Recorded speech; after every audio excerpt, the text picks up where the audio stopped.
क्या आपने कभी गौर किया है कि कभी कभी तो हम बैठे बैठे ही थक जाते हैं और कभी कभी हम बहुत ज्यादा काम कर लेते हैं और फिर भी हमें थकान महसूस नहीं होती। आप पूरे दिन घर पर बैठे रह सकते हैं, लेकिन पूरे दिन बैठने के बाद जो ऊब पैदा होती है वो हमारे शरीर को निढाल कर देती है, हमें थका देती है। लेकिन वहीं अगर हम कोई खेल खेलते हैं तो हम उसमें खूब भागा दौड़ी करते हैं, खूब शरीर को थकाने की कोशिश करते हैं, लेकिन खेलने के बाद एक चुस्ती महसूस होती है, जैसे शरीर का रोम रोम खिल उठा हो। अगर आप देखें तो ये बात अपने आप में विरोधाभास है। भाई प्राकृतिक रूप से होना तो ऐसा चाहिए कि आदमी जब खेलता है तो उसका शरीर थकता है, इसीलिए खेलने के बाद उसे थकावट महसूस होनी चाहिए। और जब आदमी खाली बैठता है तो वो अपने शरीर को थका ही नहीं रहा, वो तो आराम कर रहा है, तो फिर उसे थकावट क्यों महसूस होती है खाली बैठने में?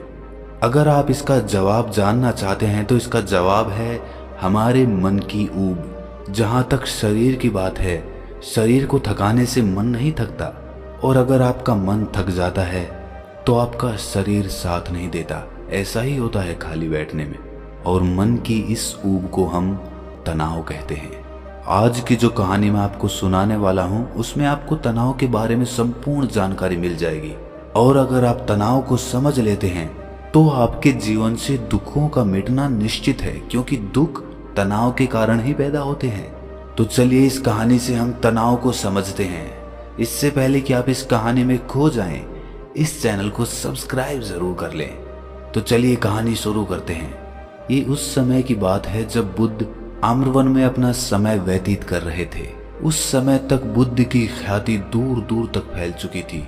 काफी दूर दूर से लोग अपनी चिंताओं और दुखों के बारे में बुद्ध से समाधान खोजने के लिए आते थे।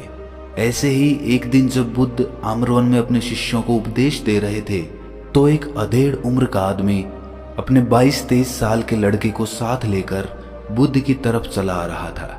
बुद्ध ने एक नजर उन पर डाली और उपदेश में बैठने के लिए कहा। जब उपदेश खत्म हुआ तो बुद्ध ने उस आदमी को अपने पास बुलाया और अपने पास बैठने का इशारा किया। जंगल में हरियाली छाई हुई थी और सुहाना मौसम था।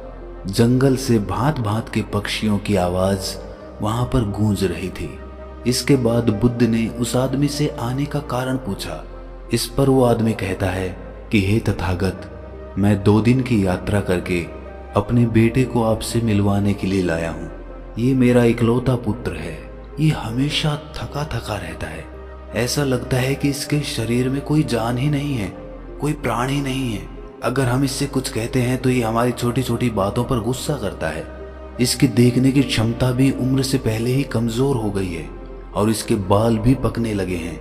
मुझे तो कुछ समझ नहीं आता कि ये सब हो क्या रहा है। भला इतनी कम उम्र में ये इतनी बड़ी उम्र का लगता है। हे बुद्ध, मैं अपने बेटे को लेकर बहुत चिंतित हूँ। जब मैं अपने बेटे को चिकित्सकों के पास लेकर गया तो उन्होंने कुछ औषधियां देकर कहा कि अपने बेटे को तनाव कम लेने दिया करो। वो अपने दिमाग में तनाव लेता है और इसी वजह से उसकी ऐसी हालत हो रखी है। लेकिन उनके लाख बताने पर भी मुझे तनाव का मतलब समझ में नहीं आया। मुझे पता ही नहीं कि तनाव होता क्या है और उसे कैसे उसके दिमाग से निकाला जाए। उसके लिए पहले तो मुझे ये समझना होगा कि तनाव होता क्या है, और इसीलिए बुद्ध, मैं आपके पास आया हूँ। कृपया करके मेरी इस समस्या का समाधान कर दीजिए। ये सुनकर बुद्ध उस लड़के को बड़ी गौर से देखते हैं। उसकी आंखों में देखते हैं, उसके चेहरे को देखते हैं और फिर उसके हाथ की नब्ज भी देखते हैं। ये सब विधियां करने के बाद बुद्ध उस आदमी से कहते हैं कि तनाव लेना तो कोई नहीं चाहता, लेकिन फिर भी तनाव लोगों को दीमक की तरह पकड़ लेता है और इंसान को ये पता ही नहीं चलता कि वो तनाव में जी रहा है। लेकिन अगर वही इंसान तनाव को समझ लेता है, तनाव के बारे में कोई ऐसा पैमाना बना लेता है कि उसे पता चल सके कि वो कितना तनाव में है, तो वो उस समस्या का समाधान भी खोज सकता है। मुख्य रूप से तनाव के 8 कारण होते हैं। इसके बाद बुद्ध कहते हैं कि सबसे पहले तो हमें ये समझना होगा कि तनाव होता क्या है। जब कोई इंसान कोई काम कर रहा होता है और उसका मन कहीं दूर भटक रहा होता है, कल्पना में होता है, तो उससे शरीर और मन के बीच दूरी पैदा हो जाती है, और जितनी दूरी शरीर और मन के बीच में होगी, हम उतने ही निद्रा की अवस्था में होंगे। और इसी दूरी को, इसी खिंचाव को तनाव कहा जाता है। कोई खेल खेलने के बाद आदमी चुस्ती महसूस क्यों करता है? हालांकि उसने अपने शरीर को तो थकाया है, लेकिन समझने की बात यह होती है कि खेलते वक्त मन और शरीर पूरा उस खेल पर केंद्रित होता है, जिससे शरीर और मन में दूरी पैदा नहीं होती और कोई तनाव पैदा नहीं होता, बल्कि हमारा तनाव दूर हो जाता है। और वहीं जब हम कोई अरुचिपूर्ण कार्य करते हैं जिसमें हमारा मन नहीं लगता, तो हम शारीरिक रूप से वो काम तो करते हैं, लेकिन हमारा मन कहीं दूर कल्पना में भटक रहा होता है। इससे शरीर और मन में एक दूरी पैदा हो गई और तनाव ने जन्म ले लिया। इसीलिए इंसान को एक बार में एक ही काम करना चाहिए और उसी पर अपना तन और मन केंद्रित रखना चाहिए, जिससे आपके भीतर कोई तनाव पैदा ही ना हो। तनाव के कुछ मुख्य कारण भी होते हैं। इसके बाद बुद्ध कहते हैं कि अगर हम इन कारणों को जान लेते हैं तो हमारे अंदर तनाव कभी भी पैदा नहीं होगा। मुख्य रूप से जो कारण है उसमें सबसे पहला कारण होता है महत्वाकांक्षा। महत्वाकांक्षी होना अच्छी बात होती है, लेकिन कभी आपने गौर किया है कि इंसान के लक्ष्य कभी पूरे ही नहीं होते हैं, क्योंकि इंसान का कोई एक लक्ष्य होता ही नहीं है।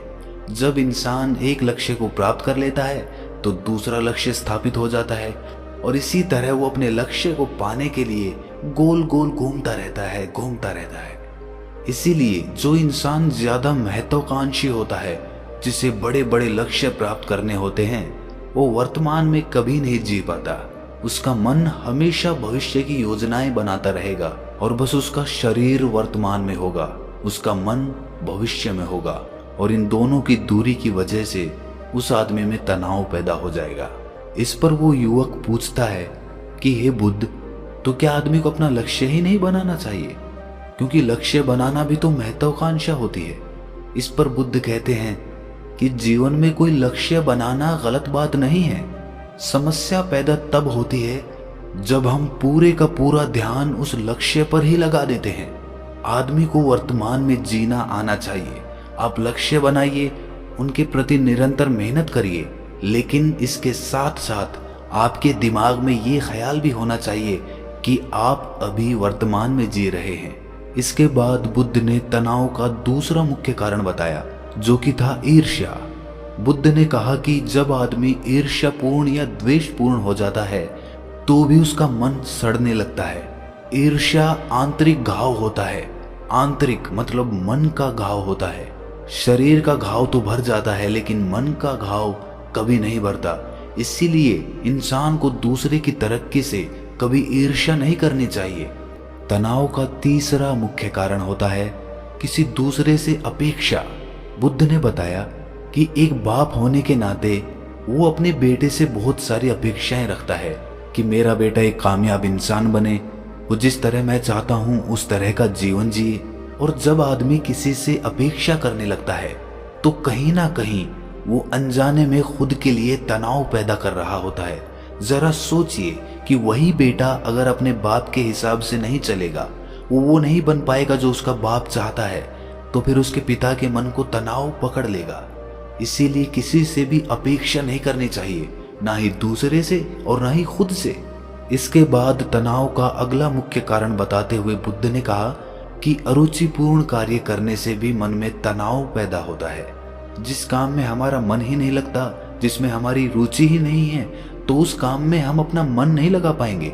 हमारा मन कल्पनाओं की उड़ान भरेगा और हमारा शरीर वहीं बैठा रहेगा। इसीलिए दोनों में दूरी पैदा होने की वजह से ये भी तनाव का कारण बन जाता है। इसीलिए आदमी को सिर्फ रुचि के हिसाब से ही कार्य करने चाहिए। इसके बाद बुद्ध ने कहा कि शारीरिक दुख भी तनाव का कारण होता है। जब आदमी को कोई शारीरिक कष्ट होता है तो आदमी का मन उसी बीमारी के बारे में सोचता रहता है, जिससे उसके मन में दुख के विचार पनपते हैं और वहां पर तनाव पैदा हो जाता है। ये सुनकर उस आदमी ने कहा कि हे बुद्ध, शारीरिक दुख तो किसी को भी आ सकता है, तो क्या वो आदमी हमेशा तनाव में ही जिएगा? इसका जवाब देते हुए बुद्ध कहते हैं कि ये बात ख्याल करने की होती है कि हमारा जीवन दुखों का आगार है।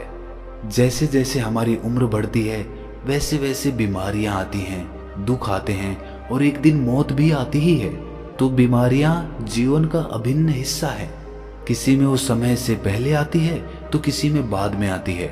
और जब इंसान का मन इसके बारे में समझने लगेगा तो वो अपनी बीमारी के बारे में सोचकर ज्यादा तनाव नहीं लेगा, क्योंकि वो जीवन का एक अभिन्न हिस्सा है। और इसके लिए आदमी को शारीरिक रूप से भी अभ्यास करते रहना चाहिए ताकि उसका शरीर लंबे समय तक स्वस्थ बना रह सके। और ये भी जान लो, तनाव का एक मुख्य कारण होता है अपनी योजनाओं को समझने के लिए वक्त न देना।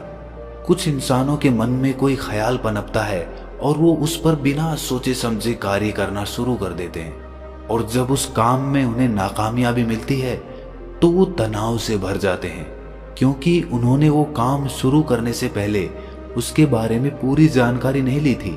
आदमी को कोई भी योजना बनाते वक्त उसके बुरे परिणाम के बारे में सबसे पहले सोचना चाहिए। हमें ये सोचना चाहिए कि अगर ये योजना कामयाब नहीं हुई तो फिर मैं क्या करूंगा।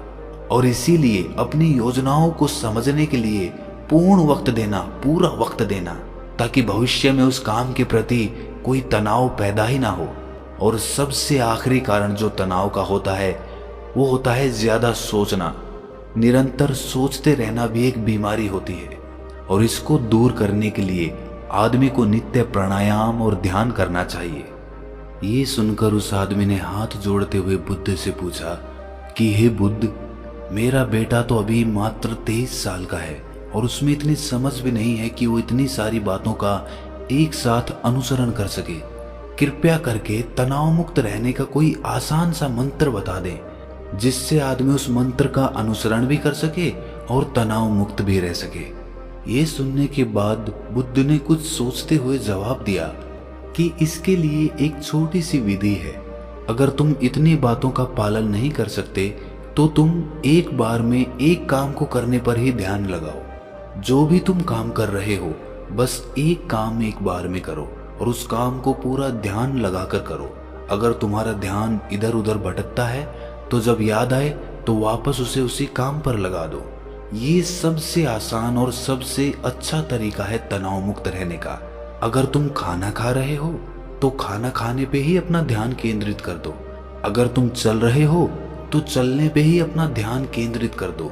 इससे तुम्हारा मन और तुम्हारा शरीर दोनों एक जगह पर रहेंगे और दोनों के बीच दूरी नहीं पैदा होगी, जो कि तनाव का मुख्य कारण होती है। दोस्तों, आज की युवा पीढ़ी एक बार में 2-2, 3-3, 4-4 काम एक साथ करती है। जैसे कि कोई आदमी खाना खाते वक्त टेलीविजन भी देखता रहता है, फोन पे बात भी करता रहता है और फिर बाद में कहता है कि मैं तो तनाव में रहता हूँ। जब 3-3 काम एक साथ करेगा आदमी तो तनाव पैदा होना तो लाजमी ही है, क्योंकि मन तो पूरा ध्यान लगाकर एक बार में एक ही काम कर सकता है। पूर्ण रूप से ध्यान दो चीजों पर कभी नहीं लग सकता। इसीलिए जहां तक संभव हो सके कोशिश कीजिए कि आप अपना ध्यान एक ही काम पर लगा पाएं।